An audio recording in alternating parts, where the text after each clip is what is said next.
इस कहानी की स्टार्ट में हम कुछ लोगों को देखते हैं जो कि जमीन से काफी गहराई में बनी केव में किसी चीज की रिसर्च कर रहे होते हैं। वहाँ पर मौजूद वो सारे ही लोग काफी ज्यादा खुश होते हैं क्योंकि उन्हें काफी पुरानी केव मिल गई होती है।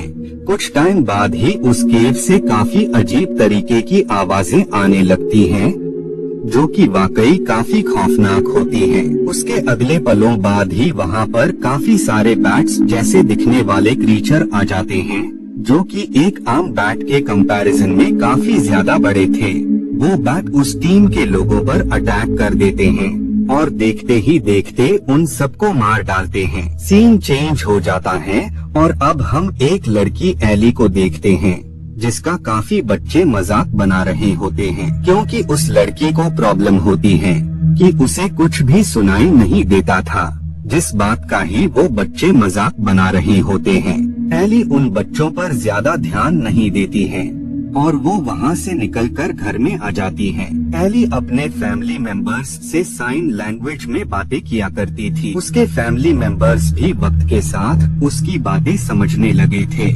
घर के सब लोग एक दूसरे से आपस में बातें कर रहे होते हैं कि उसी दरमियान ही टीवी पर न्यूज आने लगती है कि सिटी में बहुत ही डेंजरस और जायंट मॉन्स्टर ने अटैक्स कर दिया है। वो क्रीचर इतने ज्यादा खतरनाक हैं कि वो बेहद ही कम टाइम में मुसलसल लोगों को मार रही हैं। इन क्रीचर से खुद को बचाने का बस एक ही वे है और वो ये है कि आप लोग किसी भी तरह की आवाज न होने दें। एक दूसरे से बातें करने के लिए साइन लैंग्वेज का यूज करें। जितना हो सके उतना खामोश रहने की कोशिश करें। न्यूज सुनकर एली और उसके फैमिली मेंबर्स काफी ज्यादा घबरा जाते हैं। किसी को भी कुछ भी समझ नहीं आ रही होती है कि आखिर ये क्रीचर कहाँ से आए हैं। बाद में एली अपनी फैमिली को बताती है कि हमें जल्द से जल्द यहाँ से निकलना होगा क्योंकि वो लोग जहाँ पर रहते हैं वहाँ पर काफी ज्यादा नॉइज रहती है।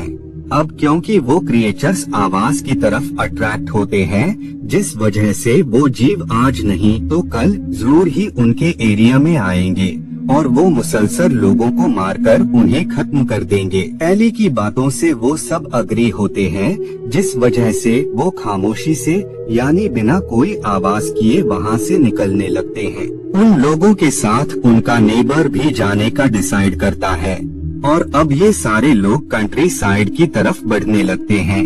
जब ये सब वे में होते हैं तो उसी दौरान ही इनके सामने एक और शख्स आ जाता है, जिसके हाथ में गन भी होती है। वो शख्स एली और उसके फैमिली मेंबर्स को धमकी देने लगता है कि वो लोग अपनी कार उसके हवाले करके सीधी तरह से वहाँ से निकल जाएं, नहीं तो वो उन्हें मार डालेगा। तभी उसी दरमियान ही एली के फैमिली मेंबर्स में से एक शख्स उस पर गन से अटैक कर देता है, जिससे वो काफी बुरी तरह इंजर्ड हो जाता है। बाद वो लोग आगे बढ़ जाते हैं, लेकिन कुछ दूर आगे बढ़ने के बाद ही इन्हें ट्रैफिक मिल जाता है, जो कि इतनी आसानी से खुलने वाला नहीं होता है। अब क्योंकि इन्हें जल्द से जल्द कंट्री साइड पहुँचना होता है, जिस वजह से ये सब दूसरा वे अपना लेते हैं और वो मुसलसल उस वे से आगे बढ़ने लगते हैं। उसी दरमियान ही इनके सामने काफी सारे हिरन आ जाते हैं, जिन्हें सेव करते वक्त एली के नेबर की कार का काफी बुरी तरह एक्सीडेंट हो जाता है। एली के डैड अपने नेबर को वहाँ से निकालने की हर मुमकिन कोशिश करने लगते हैं, लेकिन इसमें वो नाकाम हो जाते हैं। अब क्योंकि कार के पलटने की आवाज काफी तेज होती है, जिस वजह से उस नॉइस को फॉलो करते हुए सारे क्रिएचर्स वहीं पर ही आ जाते हैं और वो मुसलसल कार पर अटैक करके अंदर आने की कोशिश कर रहे होते हैं। उन क्रिएचर्स को देखकर एली के फैमिली मेंबर्स काफी ज्यादा घबरा जाते हैं।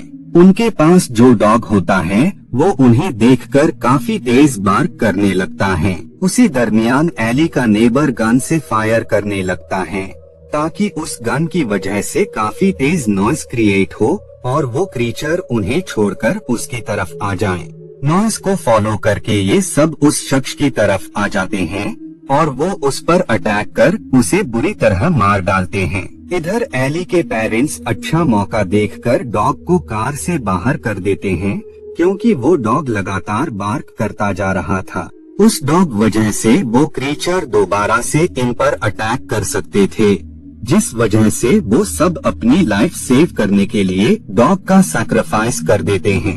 एली के मॉम और डैड साइन लैंग्वेज में बातें करके बताते हैं कि उन्हें आगे का रास्ता पैदल चलकर ही तय करना होगा। इससे कम आवाज होगी, जिससे क्रिएचर्स के उनकी तरफ आने के चांसेस भी काफी कम होंगे। ये लोग चलते हुए एक घर के करीब आ जाते हैं, जहाँ पर ओल्ड वुमेन रह रही होती हैं। वो ओल्ड शख्स इन्हें देखकर गन लेकर इनकी तरफ बढ़ने लगती हैं, लेकिन जैसे ही वो गन ट्रिगर करती हैं, तो उससे काफी तेज नॉइस क्रिएट होती है, जिस वजह से वो क्रिएचर नॉइस को फॉलो करके उस लेडी पर अटैक कर उसे मार देते हैं। उस लेडी के मरने के बाद ये सब लोग रात गुजारने के लिए उसी घर का सहारा लेते हैं, जिसके लिए ये उस पाइप से होते हुए घर के अंदर जाने लगते हैं। तभी उसी पल ही एली के सामने स्नेक आ जाता है, जिसे देखकर ये लोग काफी ज्यादा घबरा जाते हैं। स्नेक की आवाज सुनकर उनमें से एक क्रिएचर उसे मार देता है। इधर एली की मॉम पर भी वो क्रिएचर अटैक कर देता है। ये देखकर एली के डैड वहाँ पर पड़ी मशीन को ऑन कर देते हैं, जिसकी वजह से काफी तेज नॉइज होने लगती है। उस नॉइज को सुनकर वो सारे क्रिएचर्स मशीन की तरफ बढ़ने लगते हैं, जिसके बाद एली के डैड और बाकी फैमिली मेंबर्स उस घर के अंदर आ जाते हैं। बाद में जब वो एली की मॉम की टांगों को देखते हैं, तो उन्हें पता लगता है कि उस क्रीचर की वजह से वहाँ पर काफी गहरा जख्म हो गया है, और इसके साथ ही उनकी बॉडी में पॉइजन भी फैलता जा रहा है, जिस वजह से एली और उसके डैड मेडिसिन लेने के लिए घर से निकलकर हॉस्पिटल की तरफ बढ़ने लगते हैं। वे में उन्हें कोई भी इंसान, कोई भी शख्स नजर नहीं आता है। हर तरफ बस खामोशी यानी बस साइलेंस थी, क्योंकि सिटी में मौजूद उन क्रिएचर्स ने लोगों को खत्म कर दिया होता है। खैर बाद में ये हॉस्पिटल में आ जाते हैं और वो वहाँ पर मेडिसिन की सर्च करने लगते हैं। उस हॉस्पिटल में इन्हें काफी सारे लोगों की डेड बॉडी नजर आती है, जिनसे बेहद ही खराब स्मेल आ रही थी। एली को पता लगता है कि असल में वो जीव मरे हुए लोगों की बॉडी में अपने एग्स यानी अंडे दे रहे हैं, ताकि वो अपनी तादाद जल्द से जल्द बढ़ा सके। उन एग्स को देखकर एली शाउट करने लगती है, जिसके चलते वहाँ से वही जीव उन्हें मारने आ जाता है। लेकिन एली के डैड किसी तरह उस क्रिएचर को चकमा देकर वहाँ से निकल जाते हैं।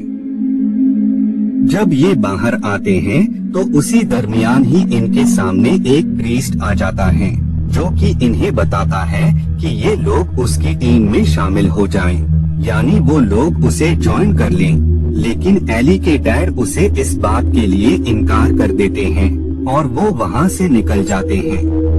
घर पर आकर ये एली की मॉम को मेडिसिन देते हैं, जिसके चलते वो अब अच्छा महसूस कर रही होती है।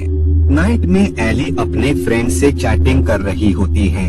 बातों ही बातों में उसे पता लगता है कि उसके फ्रेंड के मॉम और डैड को भी उन क्रिएचर्स ने मार डाला है, जिस वजह से वो भी बाकी बचे हुए लोगों के साथ नॉर्थ की तरफ बढ़ रहा है, क्योंकि वहाँ पर काफी ठंड पड़ती है, जिसकी वजह से वो क्रीचर कोल्ड को बर्दाश्त नहीं कर पाएंगे और वो मारे जाएंगे। नेक्स्ट डे एली ये बात अपने पेरेंट्स को बताती है कि हमें जल्द से जल्द नॉर्थ की तरफ बढ़ना होगा, नहीं तो वो क्रिएचर ऐसे ही एक एक करके हम सबको खत्म कर देंगे। उसी दौरान ही वो प्रीस्ट अपने साथियों के साथ वहाँ पर आ जाता है और वो एली के डैड को फोर्स करने लगता है कि वो एली को उसके हवाले कर दे। एली के डैड प्रीस्ट को उसे देने के लिए साफ इनकार कर देते हैं, लेकिन जब वो प्रीस्ट उन्हें एली को उसे सौंपने के लिए फोर्स करने लगता है, तो इससे एली के डैड को काफी गुस्सा आता है और वो उस प्रीस्ट के सामने गन के साथ आ जाते हैं, जिस वजह से प्रीस्ट को वहाँ से जाना पड़ता है। उसी रात इनके घर के पास एक बच्ची आती है, जो कि काफी ज्यादा डरी और घबराई हुई होती है, जिस वजह से वो लोग उसे घर के अंदर ले लेते हैं। लेकिन उस बच्ची के घर में दाखिल होने के साथ ही काफी सारे अलार्म्स बजने लगते हैं, जिस वजह से उस नॉइस को सुनकर वहाँ पर काफी सारे क्रीचर्स घर में दाखिल होने की कोशिश करने लगते हैं। वो बच्ची असल में उसी प्रीस्ट के ग्रुप की मेंबर होती हैं। प्रीस्ट के लोग एली को अपने साथ ले जाने लगते हैं। उन लोगों को ऐसा करते हुए एली की ग्रैंड मदर देख लेती है, जिस वजह से वो उसे बचाने के लिए काफी तेज चिल्लाने लगती है, जिससे सारे क्रीचर वहां आकर उन पर अटैक कर देते हैं। बाद में एली के फैमिली मेंबर्स उस प्रीस्ट और उसके लोगों पर अटैक कर उन्हें मार डालते हैं, जिसके बाद ये नॉर्थ की तरफ निकल जाते हैं। वहां जाकर ये और भी सर्वाइवर लोगों से मिलते हैं और एली अपने दोस्त के साथ मिलकर एरो की हेल्प से उन जीवों को खत्म कर रही होती है। और इसी के साथ ये मूवी यहीं पर एंड हो जाती है।